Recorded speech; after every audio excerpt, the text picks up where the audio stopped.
जी अस्सलाम वालेकुम दोस्तों, कैसे हो आप? सब लोग ठीक हो, खैरियत से हो? Million dollar of question.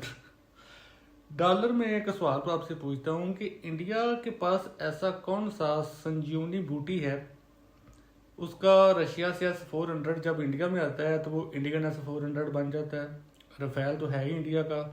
Su-30 MKI वो भी इंडियन है। ये साला पाकिस्तान को ऐसा क्या करना पड़ेगा कि पाकिस्तान का जो F-16 जो 40 साल से पाकिस्तान में है, जिसको हम पंजाबी में F-16 बोलते हैं, वो 40 साल से पाकिस्तान में है, लेकिन इंडिया उसको अमेरिकन बोलते हैं।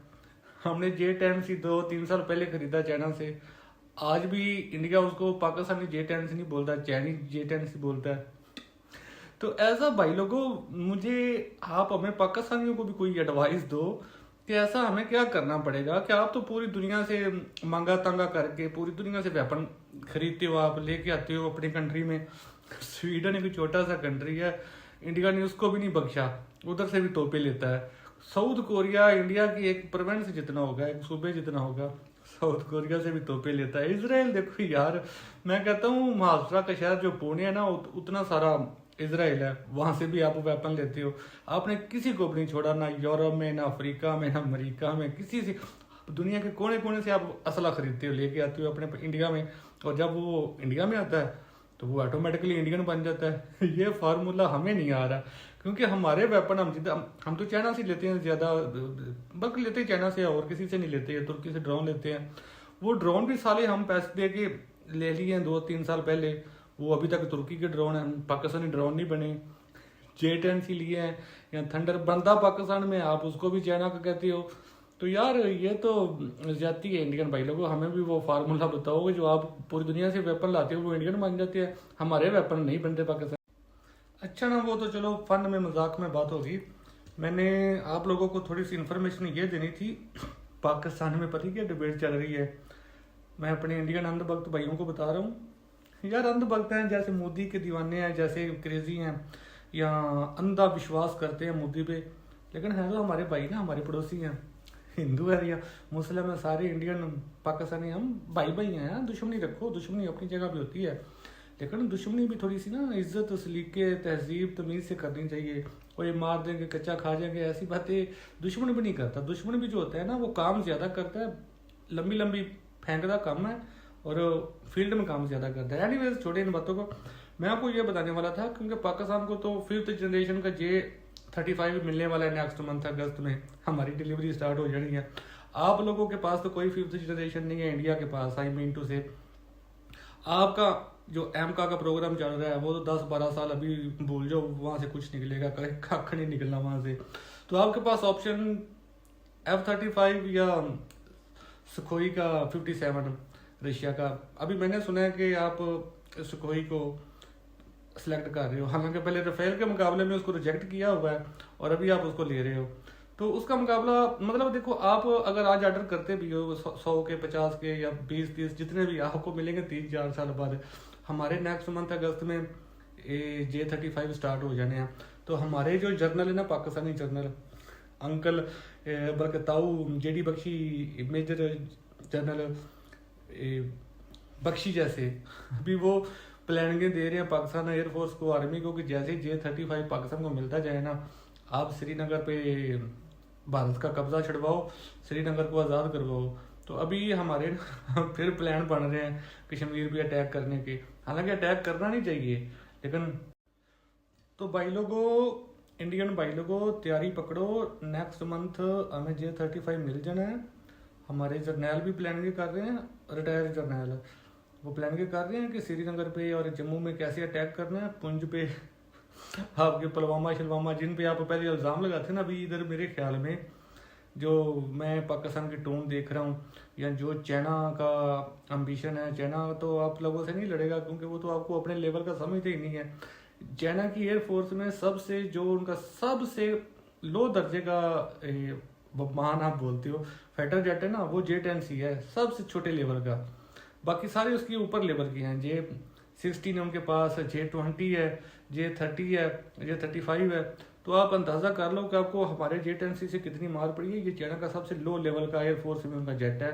तो आप चाइना का तो भूल ही जाओगे, चाइना के लेवल आपकी एयरफोर्स, कभी आप चाइना से कम्पीट करोगे या चाइना से मैच करोगे, आपको मार हमसे ही पड़नी है, पाकिस्तान से। तो J-35 हमें नेक्स्ट मंथ मिल जाए ना। पाकिस्तान के मनसूबे बना रहे हैं श्रीनगर को आज़ाद करवाने का। तो भाई लोगों, आप देखो Su-57 आपका आना है, पता नहीं इस जन्म में आना है या जब भगवान कालकी का जन्म होना है उस वक्त ही आपको कोई 5th जनरेशन का जहाज़ मिलना है। भगवान कालकी आएगा तो आपको कोई 5th जनरेशन देगा कि जहाज़ आपका एम का भी मेरे ख्याल में तब भी बनना है जब भगवान कालकी ने वापस आना है। तो इसलिए भाई लोगों, मुझे तो अभी चिंता आप लोगों की हो रही है। ये पहले मोदी कहता था ना, मैं घुस के मारूंगा, मैं कच्चा खा जाऊंगा, मैं बिरयानी बनाऊंगा। अभी डेली आके सफाइयाँ देते हैं, कभी आपका आर्मी चीफ आ रहा है, कभी एयरफोर्स का चीफ आ रहा है, कभी अजीत डोवल आ रहा है, कहता है हमारा नुकसान नहीं हुआ। वो कहते हैं जहाज गिरे हैं लेकिन नंबर मैटर नहीं करते। तो जो पुंज में लोग मरे उधर आपकी गवर्नमेंट ने 25 करोड़ लोगों को घर नए बनाने के लिए पैसे दिए हैं, लेकिन आप लोग कहते हैं हमारा तो कांच भी नहीं टूटा। यार कितना डिनाइल करते हो। मुझसे कसम से, मुझसे कोई मेरी पर्सनल राय पूछे ना तो मैं तो बिल्कुल जंग नहीं चाहता कि दुनिया में किसी कोने में भी किसी के खिलाफ भी जंग हो, क्योंकि जंग में हलवा नहीं होता, जंग में बिरयानी नहीं होती, जंग में लड़ाई होती है, मार होती है, नुकसान होता है, जाने जाती हैं। लेकिन आप इंसान जब देखते हैं ना, देखो आप दुनिया की 4th लार्जेस्ट आर्मी हो, हम तो टोटल 5-6 लाख है पाकिस्तान की टोटल आर्मी। तो आपकी 12-14 लाख आर्मी है, जिसमें से 7 लाख आपने सिर्फ श्रीनगर में रखी हुई है। ये इंसानी हकूक की सबसे बड़ी पामाली आप लोग करते हो। मतलब श्रीनगर की या कश्मीर की, जो कश्मीर आपके पास है उसमें कितनी पॉपुलेशन होगी? ज़्यादा से ज़्यादा 70 लाख, 80 लाख, 70 लाख पॉपुलेशन पे आपने 7 लाख फौज रखी हुई है। ये दुनिया में सबसे बड़ी इंसानी हकूक की खिलाफ वर्जी है। अगर आप इतने मामे चाचे बनते हो कि हमारा कश्मीर तो बड़ा इंडिया को पसंद करता है, बड़ा साफ सुथरा है, वहाँ पे कोई प्रॉब्लम नहीं है, तो फौज क्यों रखी हुई है वहाँ पे 7 लाख? टोटल पूरे पाकिस्तान की 7 लाख फौज नहीं है। और आप लोगों ने उन बेचारे मासूम कश्मीरियों पे, श्रीनगर वाले कश्मीरियों के ऊपर 7 लाख फौज छोड़ी हुई है दरिंदों की तरह। तो वहाँ पे जब दरिंदगी होती है या मार कटाई होती है, हम देखते हैं हमारी मुसलमान बहनों को कैसे आपके आर्मी वाले उधर तहजीक करते हैं, जलील करते हैं, उनके बाल नोचते हैं। तो फिर भाई, फिर हम पे आप गुस्सा क्यों करते हो कि पाकिस्तान ये करता है, पाकिस्तान वो करता है? यहाँ तो आप जो इंडियन अच्छे लोग हो, इंडिया में बहुत ज़्यादा अच्छे लोग हैं, बड़े पढ़े लिखे लोग हैं, आप अपनी गवर्नमेंट से क्यों नहीं बात करते कि कश्मीर से फौज निकालो? आर्मी वहाँ पे क्या कर रही है? 7 लाख फौज आपकी कश्मीर में है, उसके बावजूद आपके कंट्री में अटैक हो रहे हैं दहशतगर्दी के।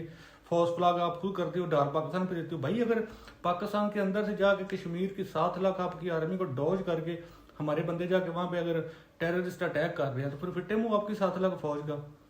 वहाँ से निकालो फौज, कश्मीरियों को जिंदा रहने दो बेचारों को। देखो मेरी बात सुनो इंडियन भाई लोगों, माइंड मत किया करो, गुस्सा मत किया करो। कश्मीर एक जेन्युइन इशू है। देखो वहाँ पे 3 लीडर थे, हुर्रियत रहनुमा 3 थे।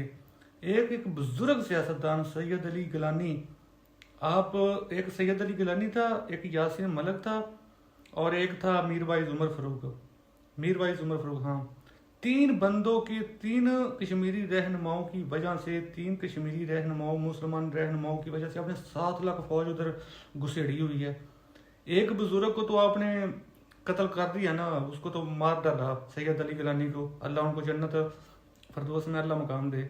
एक को आपने जेल में डाला हुआ है उम्र कैद में, और तीसरे को घर में नजरबंद किया हुआ है, मीरवाइज उमर फारूक को। यासीन मलिक को उम्र कैद करके जेल में डाला हुआ है, और जो तीसरा लीडर है मीरवाइज उमर फारूक, उसको घर में नजरबंद किया हुआ है। तो ये तो आपकी जमहूरियत है। ये तो इतना तो आप लोग, मतलब आप उनको कश्मीर इंडिया कहते हो ना, तो मतलब उस हिसाब से तो वो इंडियन हो गए। मीरवाइज उमर फारूक इंडियन है, नजरबंद है। यासीन मलिक इंडियन है आपके हिसाब से, वो जेल में उम्र कैद काट रहा है वो।